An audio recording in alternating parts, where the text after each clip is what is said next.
Sejumlah fakta di Pengadilan Tindak Pidana Korupsi menyebutkan bahwa ada sejumlah pertemuan antara mantan Presiden PKS Lutfi Hasan Ishak, Ahmad Fattonah, dan Menteri Pertanian Suswono yang notabene juga kader PKS. Bagaimana PKS menanggapi fakta pengadilan ini? Di Wisma Nusantara sudah ada juru bicara dari PKS, Mardhani Alisera. Selamat petang, Ustaz. Assalamualaikum. Waalaikumsalam warahmatullahi wabarakatuh, Aryo dan Dini. Ya, sebentar itu di studio juga sudah ada Kang Asep. Apa kabar Kang Asep? Waalaikumsalam. Mbak Dini sama Mas Aryo. Baik, saya mau ke Pak Mardhani. Pak Mardhani, dengan fakta-fakta di persidangan hari ini, PKS masih menyangkal bahwa tidak ada hubungan dengan Ahmad Fattonah, masih kemudian bersikukuh bahwa Fattonah dianggap hanya sebagai maklar biasa. Ya, yang pertama alhamdulillah faktanya sudah dibuka. Dan Fattonah jelas mengatakan bahwa dia adalah maklar, bahwa dia memperdagangkan PKS kepada berbagai pihak, bahwa Pak Lutfi dalam hal ini tidak menerima uangnya. Yang pertama itu. Yang kedua, tetap tegas dikatakan bahwa PKS tidak menerima uang dari Fattonah. Kemarin saya bertemu dengan Pak Muhammad Yusuf, Ketua PPATK, jelas dikatakan tidak ada aliran dana dari Fattonah kepada rekening Partai Keadilan Sejahtera. Kami, ya. Tapi dalam fakta persidangan hari ini ketika jaksa ditanyakan, Anda menyumbang kemana saja? Salah satunya dia mengatakan bahwa 2012, iya ada uang menyumbang ke PKS. Ya, PKS-nya itu versinya Fattonah. Dalam banyak versi, seperti yang tadi dikemukakan dalam fakta persidangan, Fattonah juga mengatakan bahwa ada uang yang dinyatakan ingin diberikan kepada PKS, tapi digunakan oleh diri sendiri. Tapi apapun, Fattonah silahkan buka. Kami dari PKS justru senang. Silahkan dibuktikan di pengadilan dengan adil, dengan jujur, apa yang terjadi. Kami akan sangat legowo apapun keputusannya, dan kami di PKS secara struktural tetap mengatakan Fattonah bukan kader, Fattonah bukan pengurus. Tidak ada satu lembar surat pun yang menyatakan Fattonah boleh mengatasnamakan diri sebagai pengurus atau kader dari Partai Keadilan Sejahtera. Alhamdulillah, untuk bab ini sangat jelas. Baik, Pak Mardhani, meskipun ia tercatat bukan sebagai kader dari PKS, namun ia mengenal petinggi-petinggi partai dari PKS sendiri. Ia pernah bertemu dengan Pak Suswono, kemudian juga pernah bertemu dengan Tifatul Sembiring, dan ia juga hadir di acara-acara pilkada. Bagaimana, walaupun ini tidak tercatat secara resmi sebagai anggota, tapi juga mengenal petinggi-petinggi partai ini, ya, Pak? Alhamdulillah justru dibuka. Mungkin kalau ditanya lebih jauh, beliau tidak cuma kenal dengan jajaran pengurus PKS. Beliau akan juga kenal mungkin dengan jajaran pengurus partai-partai yang lain. Karena memang secara jelas Fattonah mengatakan, saya ini maklar, saya jual apa yang bisa saya jual. Nah, menurut saya, itu fakta yang jelas. Fakta Pak Lutfi tidak menerima juga dikatakan oleh Fattonah. Apapun, kami tetap ingin keadilan dibuka. Silakan di pengadilan. Tapi kalau Anda katakan tidak ada uang mengalir ke Pak Lutfi, tidak mungkin dong ketika Ahmad Fattonah ditangkap, kemudian Pak Lutfi ikut ditangkap. Itu kan KPK pasti menelusuri dan punya bukti. Selama ini kan KPK bekerja sangat prudent, sangat teliti, dan hampir tidak ada yang kemudian diputus bebas, kecuali mungkin kasus di Bekasi itu. Ya, monggo, silakan. Kami sangat mendukung KPK bekerja profesional. PPATK juga bekerja dengan optimal, karena PPATK ataupun KPK adalah produk reformasi. Kami ingin negara ini penuh transparansi, penuh kejujuran, makanya ada lembaga-lembaga itu. Kalaupun lembaga-lembaga itu menilai ada aliran ke kami, monggo dibuktikan. Karena ternyata alhamdulillah laporan keuangan Partai Keadilan Sejahtera selama ini selalu diaudit oleh akuntan publik dan lolos. Baik, sebelum kita melanjutkan ini, saya mau ajak Pak Mardhani untuk kemudian mendengarkan ada satu fakta dalam persidangan hari ini, Pak Mardhani. Mudah-mudahan Anda bisa menyimak di situ. Kami akan sampaikan di mana dalam persidangan suap impor daging sapi, Ahmad Fattonah mengakui pertemuan di Medan dengan sejumlah pihak. Antara lain ada Mentan Suswono, kemudian Lutfi Hasan Ishak dan Elda Deviana, serta Elizabeth Liman, Direktur PT Indobuddha, adalah atas inisiatifnya sendiri. Dan pertemuan dimaksudkan untuk mempertemukan pihak Indobuddha dengan Mentan Suswono. Terus apakah ada upaya untuk atau misalnya Ustadz Lutfi menyanggupi untuk mengupayakan pertemuan antara Elizabeth Iman dengan Menteri Suswono? Ada. Setelahnya barangkali yang mau ditanyakan atau Ya. pada waktu itu karena desakan yang terus menerus Dari siapa? dari saya Oh, saudara yang mendesak. terus menerus Saudara mendesak kepada siapa? pada Ustadz Lutfi, kata ini kan sahabat yang mulia. Kemudian saya mengatakan bahwa ada tidak satu upaya yang konkret untuk bisa mensilaturahmikan antara Indoguna dengan Pak Suswono. Jawab Ustadz. Ustadz, tunggu dulu, saya sibuk. Terus Bagaimana? akhirnya apa? Kemudian pada suatu waktu Ustadz mengatakan saya ada di Medan. Kemudian kita akan rencana mengadakan safari dakwah di situ. Ya. Kalian saja gitu enggak? Saya yang berinisiatif. Saudara yang punya gagasan, bos kalian di sana aja nanti kita. Iya, Betul itu. iya, saya berinisiatif untuk ke situ. Kemudian saya hubungi Ibu Elda untuk mempersiapkan itu. Lantas saya minta kiranya Ustadz, dengan berkali-kali pun saya minta kiranya Ustadz mau mempertemukan itu. Akhirnya jadi Akhirnya jadi. ada pertemuan di Medan. Ada pertemuan. Ya, itu tadi pengakuan dari Ahmad Fatonah di sidang hari ini. Langsung saja Pak Mardhani, bagaimana tanggapan Anda, Pak? Alhamdulillah kami apresiasi Pak Ahmad Fatonah yang jelas menyatakan ini saya yang mendesak Pak Lutfi. Ini inisiatif saya yang datang ke Medan. Pak Lutfi sendiri di Medan dalam konteks safari dakwah. Jadi jelas faktanya. Memang ada desakan dari Fatonah, ada inisiatif dari Fatonah. Tapi di luar dari itu, konstruksinya adalah sejak 2010, 2011, 2012, kuota impor daging kita turun.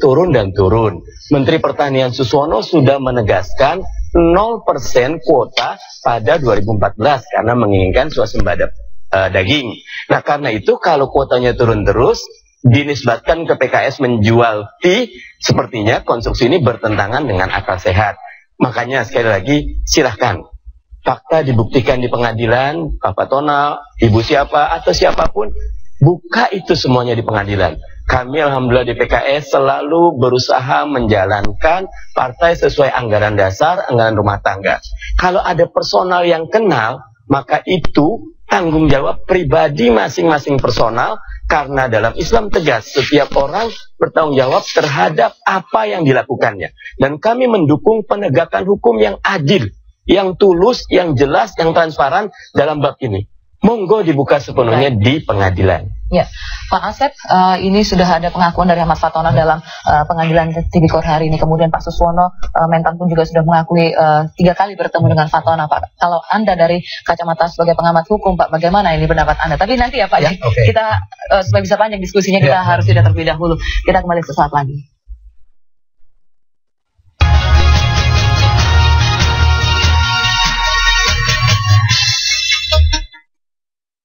Kita lanjutkan dialog ini, Pak Asep, bagaimana Pak kalau menurut Anda apa yang sudah terungkap dalam fakta persidangan hari ini? Ya, sangat baik sebagai orang hukum gitu ya.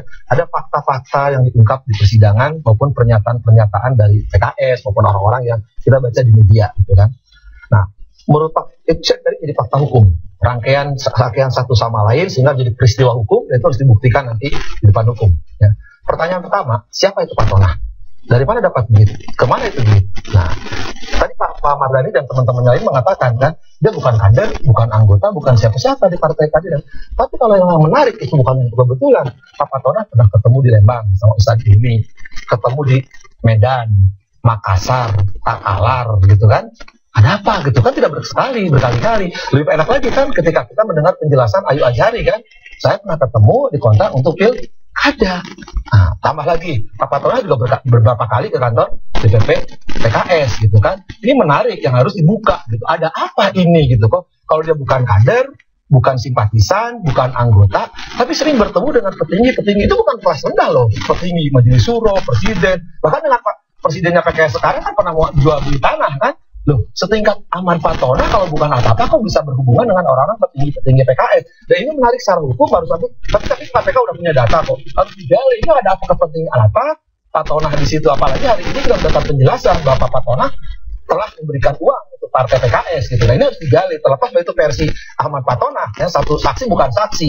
Tapi karena KPK harus mendalami ini kemana saja. Karena menarik adalah ketika Ahmad Fatona berhubungan dengan orang PKS, apa kepentingannya di situ? Dan uang itu kemana dan dari mana uang itu dapat gitu kan? Lebih menarik lagi dikaitkan ketika dia tertangkap tangan terima uang itu dan dibilangin untuk LHI gitu kan. Saya kira menarik di fakta yang satu berkaitan satu sama lain. Ini merupakan peristiwa pidana ya yang harus dibongkar oleh KPK sehingga publik tahu ada apa ini gitu kan. Pak Mardhani ada tanggapan? Ya, terima kasih Pak Asep. Yang pertama saya setuju. Ini harus dibongkar, ini harus dibuka. Karena bagaimanapun ini membebani Partai Keadilan Sejahtera. Kami partai yang lahir di era reformasi, kami belajar untuk menjadi orang yang bertanggung jawab dengan mempertanggungjawabkan semua keputusan kami secara publik. Kami sadar kami sudah bermain di ranah publik. Ranah ini sakral. Kami harus benar-benar menghormati aturan main. Karena itu setuju sama Pak Asep. Dibuka, dibongkar, dipaparkan. Kalau ada pertemuan dengan petinggi-petinggi, silahkan dibuka. Dalam kerangka apa? Karena kami juga tetap yakin para pemimpin kami adalah orang-orang yang dapat menjaga diri. Mungkin saja ini bagian dari koreksi internal kami. Ketika menerima orang yang ingin menyumbang, kami benar-benar harus menjaga. Adakah ini sesuai dengan misi perjuangan kami atau tidak? Tapi bagaimanapun saya setuju. Kasus ini saya pikir bukan cuma pembelajaran buat PKS, buat keseluruhan partai politik, buat seluruh orang yang ingin demokrasi kita sehat. Demokrasi yang murah, yang tidak bergantung kepada dana-dana yang tidak halal. Kami setuju. Dibongkar, dibuka, boleh saya sebentar. Saya sangat alhamdulillah, syukurilah bahwa PKS membuka diri gitu ya. Ada pertanyaan saya, ketika bahwa Fatona ini bukan siapa-siapa, dan mungkin Pak Mardhani dan kawan-kawan lihat ini kok orang ini nempel terus di pimpinan, emang siapa dia gitu? Pernah nggak ada sekelumit itu? Saya setuju. Ketika ada kasus Fatona, saya bilang siapa orang ini? Saya tanya satu dua, tidak ada yang tahu, tidak ada yang kenal. Saya sempat searching di Google, yang mana mukanya? Mungkin saya nggak kenal, tapi saya pernah lihat mukanya. Tidak pernah ketemu sekalipun. Saya Ketua Bidang Humas DPP PKS. Selalu ada di DPP, siap untuk ketemu banyak orang. Karena Pak Lutfi atau Pak Anies atau siapapun selalu mengajak saya ketika ketemu yang aneh. Kalau Bapak jangan di Humas, sedangkan dia bisa menyampaikan ke Dewan Suro, ke Lembang, ke Makassar, ke Takalar. Kan sebenarnya harusnya, ya Humas kan tahu seharusnya apa ya, gitu kan? Ya, makanya dibuka saja. Itu perkara yang penting. Kami juga ingin tahu kenapa PKS diseret-seret oleh kasus Ahmad Fatona. Padahal kami rapat rutin mingguan. Untuk menjadi pengurus di tingkat kelurahan saja minimal kami ngaji 5 tahun, 10 tahun kecamatan. Kalau di DPP saya kenal Pak Fahri, Pak Anies, Pak Mahfud Siddiq 20 tahun. Kita saling kenal dari dulu zaman kuliah. Tiba-tiba ada orang namanya Fatona memporak-porandakan ini. Kami kader seluruhnya sakit. Makanya kami ingin buka, bongkar, paparkan di pengadilan. Tegaskan hukum. Transaksional di mana? Buka. Tapi Pak Mardhani, yang membuat saya penasaran, seperti yang sudah dikatakan oleh Pak Asep tadi, Anda sebagai kepala humas di PKS sendiri, masakah Anda tidak mengetahui bahwa petinggi-petinggi dari partai Anda ini mengenal seorang yang bernama Ahmad Fatona ini, Pak? Atau mungkin lebih dikenalnya kalau di PKS Olong kali ya? Iya. Saya nggak kenal Fatona, saya nggak kenal Olong. Saya tidak pernah bertemu Fatona dan tidak pernah bertemu Olong. Demi Allah, saya bersumpah, karena saya kader, saya orang Islam, tidak pernah, alhamdulillah. Karena itu nanti mungkin pimpinan-pimpinan yang ketemu akan menjelaskan dalam konteks apa mereka bertemu. Dan saya tetap yakin pimpinan-pimpinan kami ketika menerima orang, konteksnya dakwah, konteksnya amal soleh. Mungkin saja dia ngakunya ingin berdakwah, ingin bekerja sama, kita terima, tapi ternyata saya sudah ketemu Pak Hilmi, saya sudah Pak Lutfi, dijual semua alasan pertemuan ketika itu. mengetahui bahwa Pak Tonah ini putra seorang kiai besar saudara, teman-teman sama anak putra kiai, teman-teman kuliah di Saudi, Yang saya tahu satu, Bapak LHI pernah menerangkan nggak misalkan, ini kawan saya, sahabat tidak saya, pernah, gitu. Tidak pernah. Saya tahunya belakangan bahwa ternyata beliau pernah di Riyadh bersama dengan Pak Lutfi. Dan itu hubungan personal, tidak ada hubungan struktural. Kami di PKS sangat menghargai mana yang struktural, mana yang personal. Tidak boleh seseorang yang bukan pada tempat dan posisinya mengambil peran dan tempat posisi yang tidak ada dalam anggaran dasar. Saya masalah tadi kan bukan faktor kebetulan, walaupun dia temannya Pak Lutfi gitu kan, dia berkali-kali ketemu dengan petinggi-petinggi yang bagi saya pertanyaan di pertemuan sama gitu kan. Pak Asep. Silahkan dibuka di pengadilan pertemuan apa itu dan dalam versi apa, karena ini baru versi Pak Tonah. Nanti saya yakin ada versi Ustadz Lutfi, ada versi Ustadz Hilmi, ada versi yang lain yang nanti akan memperjelas duduk permasalahan bahwa dalam konteks apa mereka mau menerima orang seperti Pak Tonah. Tadi Pak Mardhani ngomong pertemuan. Kita coba ke Medan. Medan ini tidak hanya diakui oleh Pak Tonah, tapi juga diakui oleh Pak Suswono, ya kan? Itu agak janggal. Kalau di sana ada Pak LHI pada saat itu masih presiden PKS, kemudian ada Pak Suswono, kemudian ada yang lainnya. Kalaupun Pak Tonah ada di sana, mungkin bisa jadi itu bisa dalihnya urusan intern PKS. Tapi ketika ada pihak Indoguna di situ, orang bertanya-tanya, ada apa bertemu rame-rame di satu kamar suite begitu, kemudian ada pihak yang berhubungan juga dengan Kementan. Itu kan orang jadi bertanya-tanya. Iya. Kalau fakta persidangan nanti di persidangan akan dibuka. Saya sempat mendengar secara sekilas bahwa karena langka daging, sebabnya karena banyak importir yang bukan importir sebetulnya. Dia cuma memperjualkan kuota importir itu. Nah, Pak Sus melalui Pak Lutfi kali pengen tahu yang mana satu dari kalangan pemain. Tetapi apapun, fakta ini silahkan dibuka di pengadilan. Pak Suswono, siapapun sudah menjelaskan fakta itu apa. Yang jelas, kalau di luar fakta, ada yang menarik Pak Mardhani. Misalkan dengan Pak Anies Mata yang mau jual beli nggak jadi. Kenapa penawarannya ke Pak Tonah, terus juga kenapa nggak jadi? Mungkin kan sekarang sudah kejadian, tahu siapa Ahmad Tonah. Nah, kenapa itu sampai terjadi begitu? Ya, saya juga bertanya. Saya ingin nanti Pak Anies atau Pak Ahmad Tonah menjelaskan itu. Karena mungkin karena beliau mengaku ingin menjual atau apa, Pak Anies jadi percaya. Tapi apapun, ini koreksi bagi kami untuk hati-hati ketika memilih teman. Baik, Pak Asep, kita kembali ke persidangan sudah berlangsung selama hari ini. Sudah ada pengakuan dari Pak Suswono juga, kemudian dari Pak Tonah tentang pertemuan-pertemuan yang berlangsung di Medan maupun di Sulawesi Selatan. Kalau menurut Anda, ini ke depannya akan mengenai siapa lagi, Pak? Saya pikir harus kena. Tidak hanya perorangan kan, kalau misalkan terbukti bahwa Ahmad Tonah maklar, tapi maklarnya dalam arti menggolkan proyek, sebenarnya dibantu oleh orang tertentu karena jabatannya, dia tidak berbuat sesuatu, ujungnya korupsi, orang-orang itu akan kena. Tidak hanya orang itu, apalagi kalau katakanlah ada keterangan untuk partai, ya, diundang TPPU, kena, ada korporasi, ya, korporasi itu partai bisa kena. Sekali lagi, kalau memang keterangan nanti si Ahmad Tonah didukung oleh saksi-saksi yang lain, bahwa betul ada aliran mengalir kepada korporasi, kalau ini partai, suka nggak suka, saya setuju tadi, dibuka terbuka nanti di perang persidangan, dan KPK harus membuka ini semua, gitu kan? Hanya ke korporasi ataukah bisa juga menyasar ke orang per orang? Ya, bisa katakan orangnya, tapi misalkan tidak orang dulu, siapa aja yang misalkan Tonah pernah ngasih A, B, C, D. Nah, oleh ABCD ini kebetulan adalah pengurus partai. Dan oleh pengurus partai, untuk partai, orangnya kena, partai kena. Itu mau hukum jelas. Nah, sekali lagi didukung oleh bukti-bukti yang lain. Baru satu kan Ahmad Tonah menyatakan gitu kan. Nah, kalau misalnya uang itu di persidangan kemudian nanti terbukti bahwa kemudian mengalir ke partai. Ya. Siapa yang harus mewakili partai untuk bertanggung jawab? Di undang-undang pencucian uang, di undang-undang korupsi, yang jadi subjek hukum tidak hanya orang. Di TPUU adalah korporasi menjadi orang. Jadi yang tersangka adalah ketua partai atas nama partai, dan sudah ada jurisprudensi di Banjarmasin di mana perusahaan dikenakan sanksi. Ya, sudah ada putusannya untuk korporasi dijatuhi hukuman TPPU, dia kena. Korporasi dijatuhi pidana. Dan itu harus dinyatakan nanti di persidangan. Sekali lagi, tapi sekali lagi harus melibatkan dalam hal ini misalkan partai atau korporasi tersebut harus betul-betul menikmati dan dia menggunakan untuk kepentingan partai itu. Ya, silakan Pak Mardhani. Ya, yang pertama, alhamdulillah. Kami tetap yakin Pak Asep atau siapapun, keuangan partai kami selalu teraudit dan kami jelas mendapatkan pernyataan dari Pak Muhammad Yusuf, Ketua PPATK, tidak ada aliran dana dari Pak Tonah ke rekening Partai Keadilan Sejahtera. Kalau ke rekening yang lain, monggo.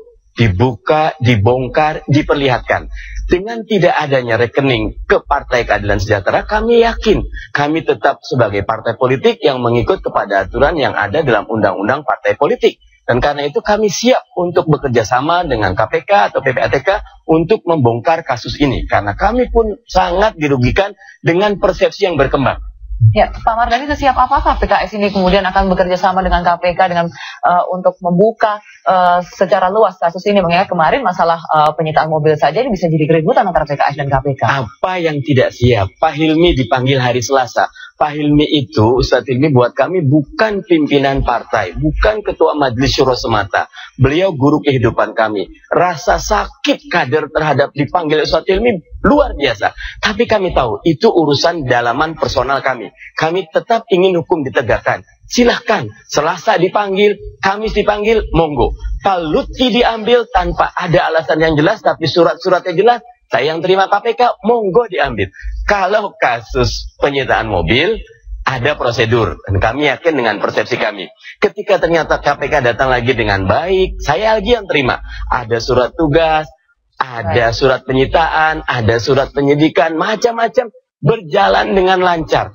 Kita akan support semua penegakan hukum. Baik. Prinsipnya satu, mohon berlaku adil.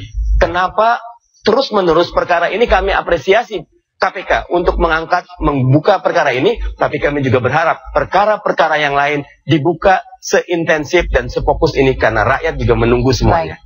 Terakhir, Pak Sef. Saya pikir juga saya bersyukur bahwa PKS akan membuka diri ya, bahwa PKS dalam transaksi tidak terlibat ajas maghrib ya Pak Mardhani kan, masyir, darar, riba, haram tidak terkena batal. Gitu, kan? Kami sangat menjaga bab itu insya Allah. Itu mungkin sekiranya bab itu harus punya dewan syariah pusat yang sangat ketat umat juga terkena kan Pak Mardhani kan. Dan yang kedua, saya bersyukur PKS terbuka. Tapi yang lebih penting sekarang KPK harus membuka semua ini, peristiwa-peristiwa ini menjadi fakta-fakta hukum ya, dan tidak usah segan, siapapun harus dibuka. Tidak hanya partai PKS kan, partai lain pun kalau memang terlibat terima uang, siapapun ya harus dibuka. Dan tidak hanya berhenti pada orang-orang yang menerima atau menyamarkan, termasuk yang dipelihara oleh Ahmad Fatona. Untuk diseret karena itu ada menerima mereka, siapapun dan berapapun. Itu pasal 5 harus kena. Ya, tidak hanya partai, personal, termasuk orang-orang di sekitar semua. Itu harus diseret semuanya.